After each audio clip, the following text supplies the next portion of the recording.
Hi, I'm John Stevenson, and we're going to be looking at ecology and animal rights in our continuing study of biblical ethics.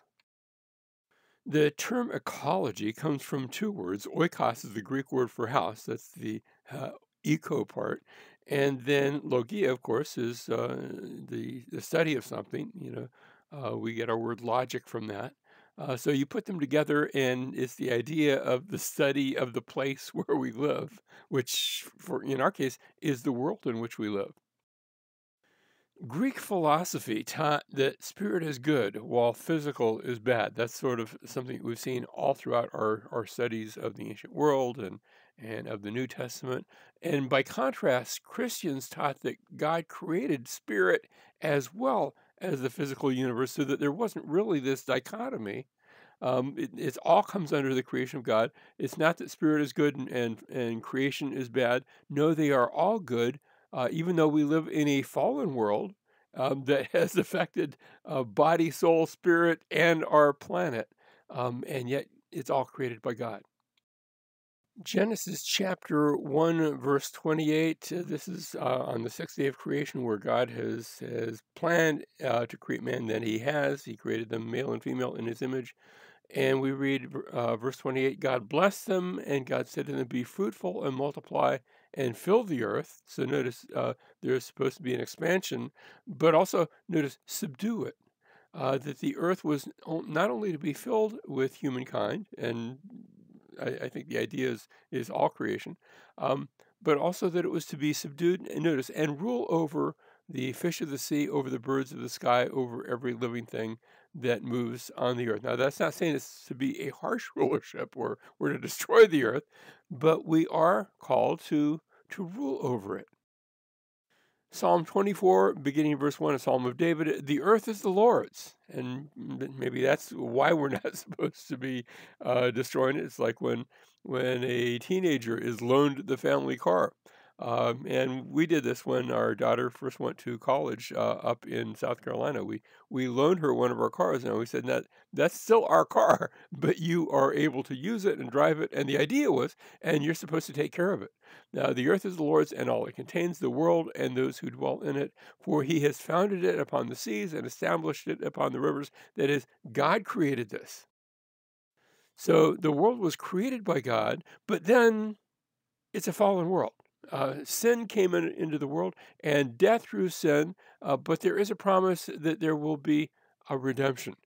Romans chapter 8, beginning verse 20, speaks about how the creation was subjected to futility, not willingly, but because of him who subjected it, in hope that the creation itself also will be set free from its slavery to corruption into the freedom of the glory of the children of God. That is, this world was created to be good, but but it has fallen, and both our sinfulness, but that has impacted the rest of the world, so that there is death and decay and violence, but the promise is that there will one day be a redemption of the earth.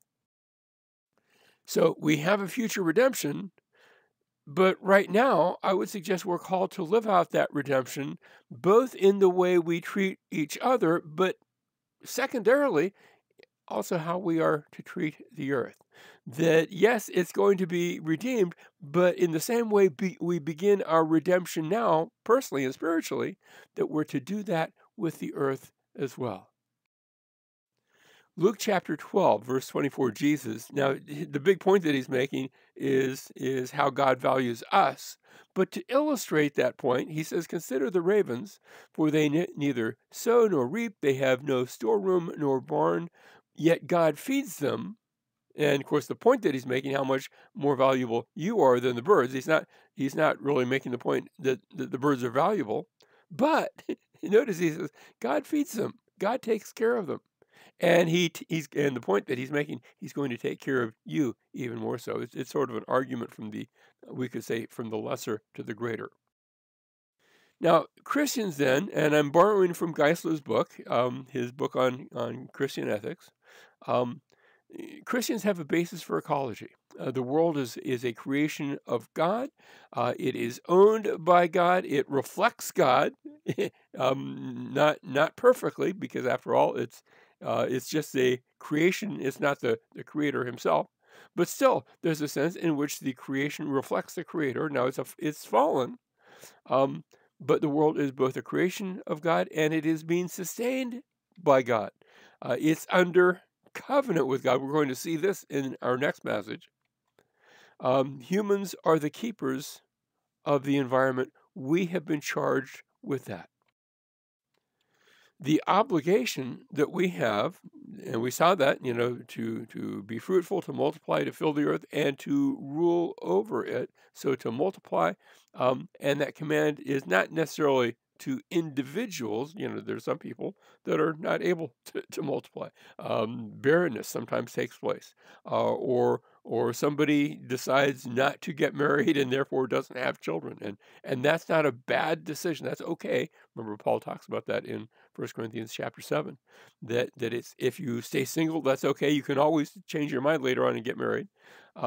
But that command is to humanity in general, not necessarily to individuals. So don't get a guilt trip if you're not married, or if you're married and don't have children, or if you're married and only have a few children. The command also is to fill, not overfill. Now, that's a touchy subject, because what would it look like to overfill the earth? I'm not sure. Um, Remember the writings of Malthus back in the 1700s, who said, we're almost at the point where the world's going to get overfilled, and then everyone's going to starve to death, the Malthusian principle. It didn't happen. As it turned out, quote unquote overfilling the earth pushed people to find other ways to feed them and to care for them, and it worked out quite nicely, contrary to the predictions of Malthus and what he thought would take place. So I'm going to leave that with a question mark with regard to overfilling. What does that look like? Um, but there is a duty of dominion that we are to keep and guard. The command is to, when you get to Genesis chapter 2, man is placed in the garden to keep it, and to shamar is the Hebrew word, to guard it. And in that sense, we're to be a guardian. Now, guard it from what? Well, sometimes maybe from ourselves. Exodus chapter 23, beginning in verse 10, you shall sow your land for 6 years. This is a command given to the Israelites that is to take effect when they go into the land. At this point, they were still out in the wilderness. You shall sow your land for 6 years and gather in its yield, but on the 7th year you shall let it rest and lie fallow. That is, this is the idea of the sabbatical year. And incidentally, farmers have found out that this is a valuable thing to do, to farm land, but then every so often to actually not plant crops and just let the land revert. And by doing so, it enriches the land and allows it not to be farmed out, divested of its nutrients. And so in the 7th year, you shall let it rest and lie fallow, so that the needy of your people may eat. Notice this was also for the people of the land who didn't own land, the needy, the poor. And whatever they leave, the beasts of the field may eat. You are to do the same with your vineyard and your olive grove. So there was a sabbatical concept, not just the weekly Sabbath, but also a Sabbath at the end of every 7 years. The 7th year was to be a sabbatical year. Verse 12, 6 days you are to do your work, but on the 7th day you shall cease from your labor. So as went the year, so went the day. There was a Sabbath day every 7th day. But notice, it wasn't just for people, so that your ox and your donkey may rest, and the son of your female slave, as well as your stranger, may refresh themselves. It was a Sabbath for everyone, not just Jewish people, but for others that lived in the land. And notice, it wasn't something that was harsh. It was giving people a day off. Who doesn't like having a day off? Something that was virtually unknown in the ancient world. In the ancient world, if you were alive, you worked. It was sort of an everyday thing, and God had said, no, instead, it's good to take a day off. But notice, not just for people, your ox and your donkey, they were to have the day off as well. Deuteronomy 23, verse 12, you shall also have a place outside the camp, and go there, and you shall have a spade among your tools, and it shall be when you sit down outside. That's a euphemistic way of saying when you use the restroom facilities, except they didn't have restroom facilities, so you're to go and build your own. Notice you are to dig with it, and shall turn to cover up your excrement. You went to the bathroom, you're supposed to flush, you're supposed to bury it. They didn't have flush toilets, at least in that part of the world at that time. Verse 19, when you besiege a city a long time to make war against it in order to capture it, you shall not destroy its trees by swinging an axe against them, for you may eat from them, and you shall not cut them down. For what is the tree of the field? For is the field of the tree a man that you should be besieged by you? In other words, when you went into the land to capture the land, and that involved warfare, warfare against the people that were living in the land.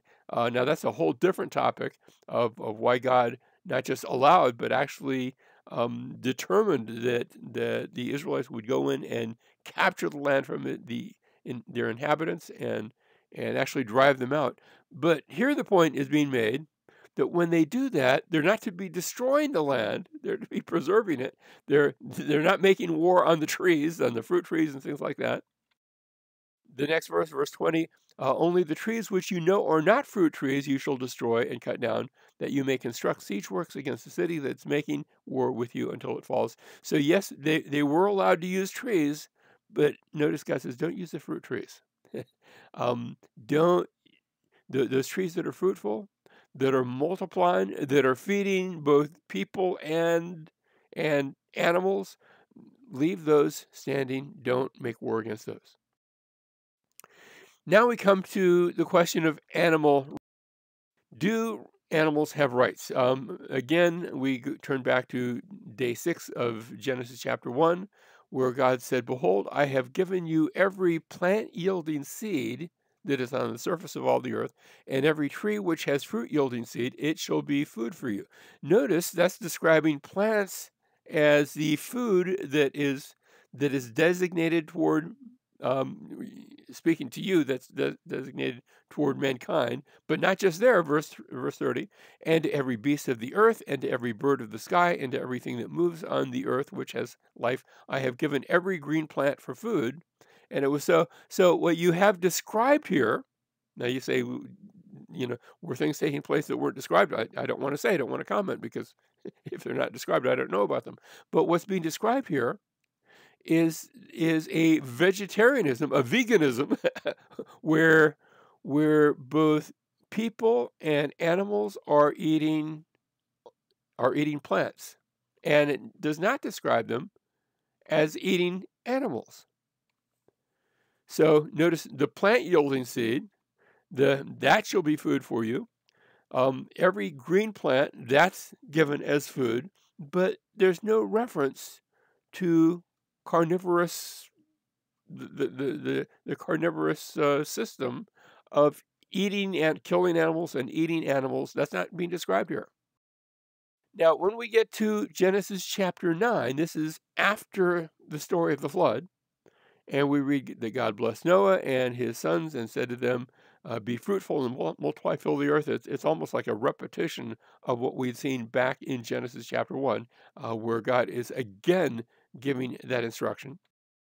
But we get to verse 2, the fear of you, that's speaking of humanity, the fear of you and the terror of you will be on every beast of the earth and on every bird of the sky. Have you noticed when you get around animals, if they're not tame, if they're not used to humans, they have a tendency to be a little bit timid of humans.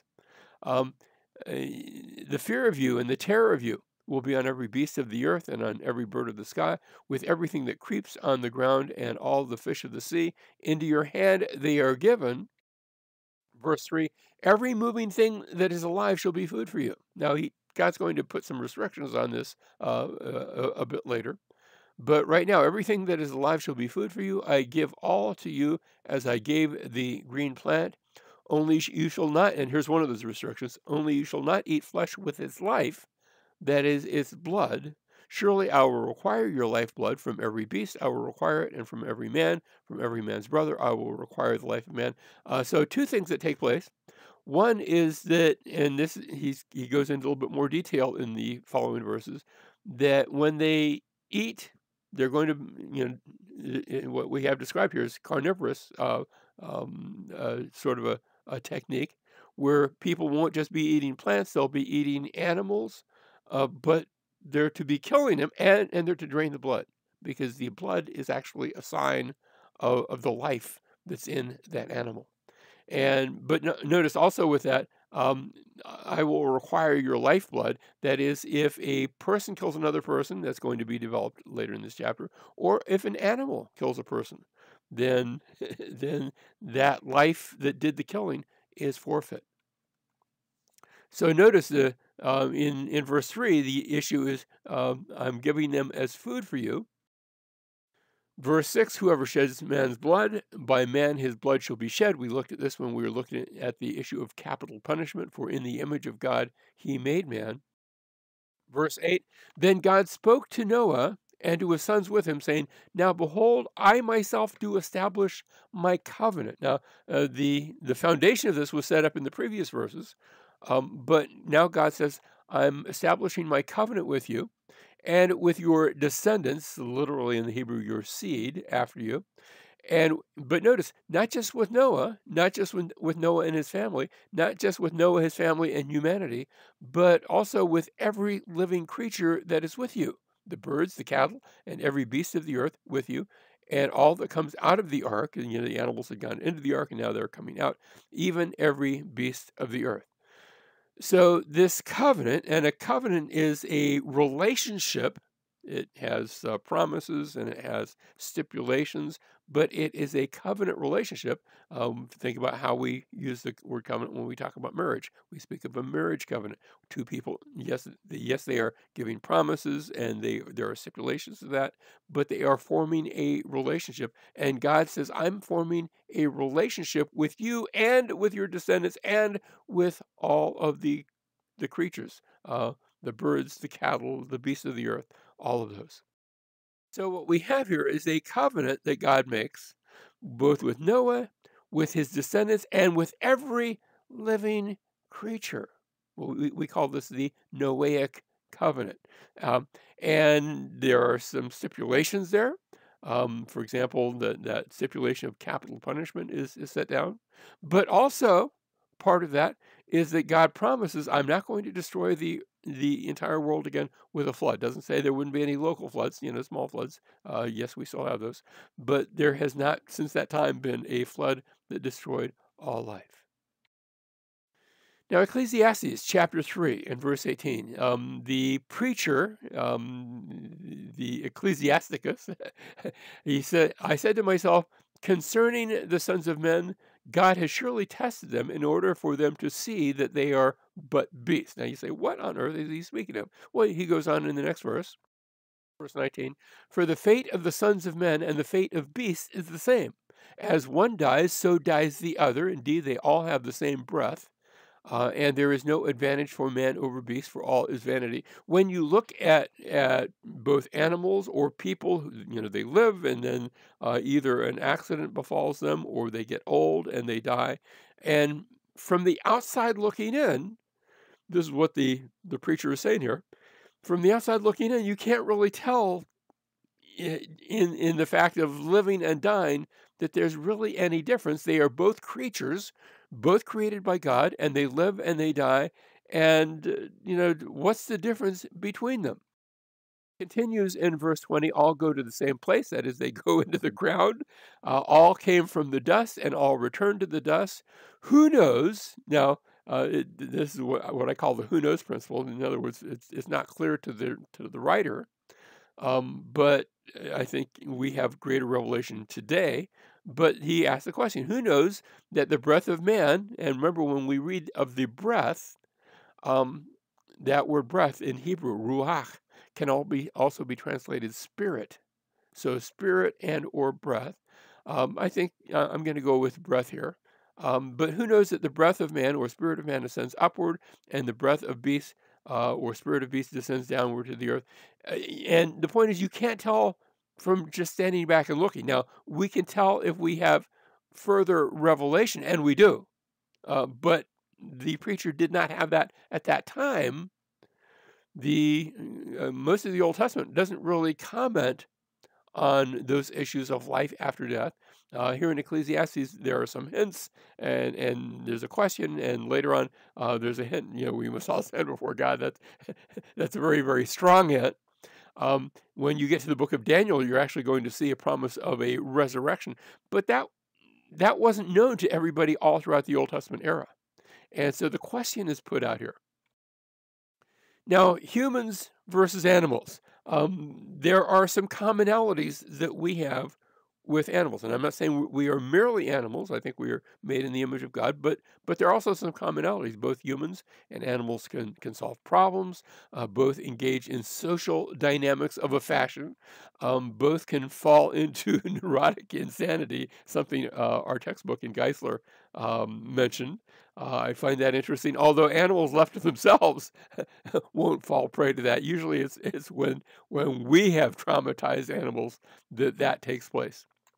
And both are said to have, we just saw in Ecclesiastes, spirits. That word breath, we can translate that as spirit. It's the same word, can carry either meaning. So that we find ourselves as creatures alongside of animal and birds and fish and even plants, really. I think that we could actually maybe set a distinction between those animals versus plant life. But we all have a creator. God is our creator. And yet in the scriptures, especially as we come to the New Testament, we find out, but even in the Old Testament, remember, man was placed in the position of ruling over the rest of creation. So that now we don't rule in our own right. That is, we have been deputized by God to rule with his authority, and his authority is one. He's not the regular destroyer. He doesn't destroy all the animals and so we're not to do that either. We have a basis for ecology because we have been given a stewardship. Proverbs chapter 12, verse 10, a righteous man has regard for the life of his animal, but even the compassion of the wicked is cruel. And so notice it's contrasting the righteous versus the wicked. But one of the things that you see in the righteous man is that he cares for his animals. He's not cruel, needlessly cruel to animals. Now, you say, well, it's cruel when you eat animals, and yes, but you can even do that in somewhat of a humane way by making their death very quick and as painless as possible. You don't have to draw it out. You don't have to torture. And so notice the righteous man has regard for the life of his animal. And I would say even those animals that he eats, he has regard for their life. He's both thankful that he's able to partake of a chicken dinner or however that comes, whatever sort of animal is being used. And yet those animals that are may perhaps as beasts of burdens, he treats them kindly. Deuteronomy chapter 25 and verse 4 gives a law, says that you shall not muzzle the ox while he is threshing. That is, the ox would be, when you grew your grain in the field, and then you would cut it down, and then you would put it into a big pile, and you would pull something very heavy, and you didn't want to do this yourself. So usually you'd attach a yoke to an ox, and he would drag this very heavy item over the grain repeatedly to break it down so that you could separate the kernel from the husk of the grain. It's part of what you do when you're treating the grain. And the law here said when you have the ox, so established where he's pulling something heavy over the grain, you're not allowed to put a muzzle on him. That is, he's allowed to just bend down and eat some of the fruits of his labor. Well, that actually dipped into your profits, and so the temptation would be to put a muzzle on the ox to stop him from doing that. And God says, no, don't do that. If he labors, he gets to participate in the benefits. Now, that's a bigger principle. That's an economic principle, and it's a principle that Paul cites even in the New Testament to talk about not muzzling your pastor and paying pastors a salary. So it has all sorts of applications. But notice the initial order was given regarding animals and the non-cruelty, the care and feeding of animals. Likewise, Deuteronomy 14:21, the last part of the verse, you shall not boil a young goat in its mother's milk. Now, our Jewish friends have actually taken this and said, well, you shouldn't eat dairy products and meat. And well, that's not actually what it says. And I know they're trying to be careful just because there's an outside chance that maybe the meat that they're eating might have been the young goat taken from the mother. But that I think the point here, and some have suggested, well, maybe there was some sort of religious thing going on among the Canaanites where they would do this as part of a ceremony. And I'm not saying that's impossible, but I think perhaps more likely, more on the surface of things, would be the idea that you're adding insult to injury if you are taking a young goat and the mother's milk. Look, take one or the other, but don't take too much. That you're taking too much from that goat family. And so, yes, either take the young goat or take the milk, but don't do both. In other words, be kind. Don't overtake from the animals that are under your care. Psalm 104, beginning in verse 24. O Lord, how many are your works? In wisdom you have made them all. The earth is full of your possessions. There's the sea, great and broad, in which are swarms without number, animals both small and great. There are ships that move along, and Leviathan you have formed to sport in it. He continues, they all wait for you to give them their food in due season. Notice, God is the one who provides.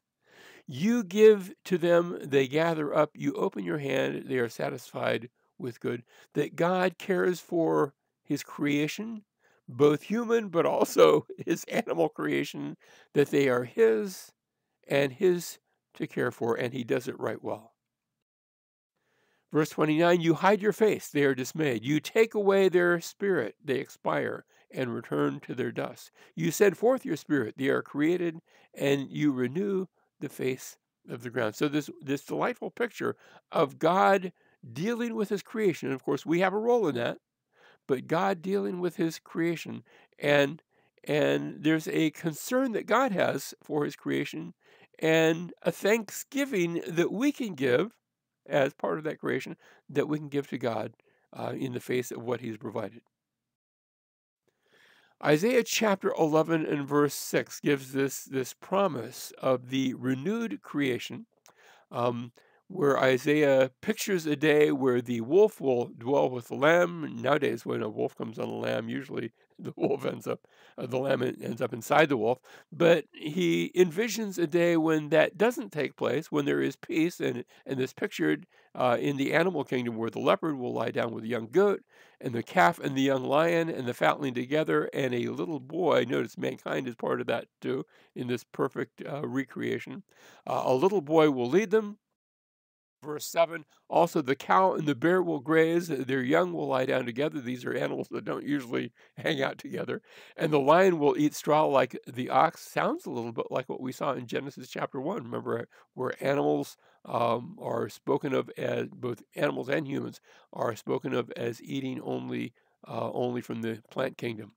Verse 8, the nursing child will play by the hole of the cobra. That doesn't happen these days. And the weaned child will put his hand on the viper's den. So there is promise, this idea of creation being at peace.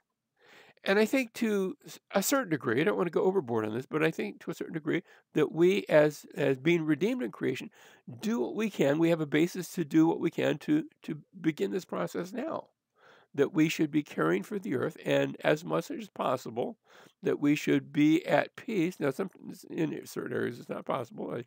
Yes, I still eat, my chicken sandwich and other meats and things like that. But as much as possible, that we should be in harmony with creation. And remember, part of creation, we have animals that eat other animals even today. And so that can be very violent. But the picture is when the violence is overthrown and overturned.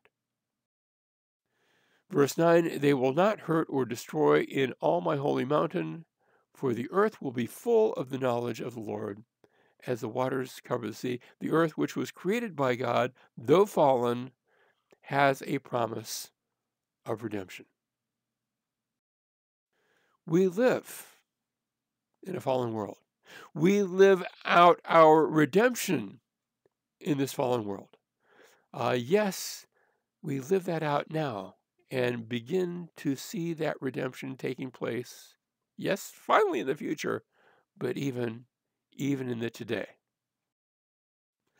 Hosea chapter 2, verse 18. In that day I will also make a covenant for them with the beasts of the field, the birds of the sky, and the creeping things of the ground, and I will abolish the bow, the sword, and war from the land, and will make them lie down in safety.